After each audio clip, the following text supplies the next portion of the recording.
Hello ladies and gentlemen, Mr. Andrew here, and today I'm going to show you how to quickly fix a loose micro USB cable using only a needle or a pin. Both works perfectly fine, so I'm gonna switch up the camera angle and let's get right into it.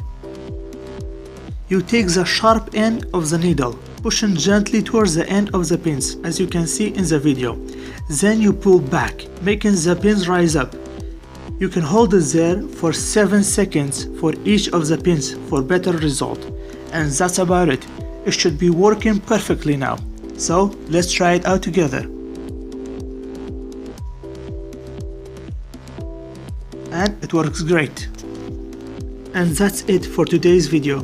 Check out my other videos if you want to learn how to test your cables to see if they can charge your phone at maximum speed, or should you replace them.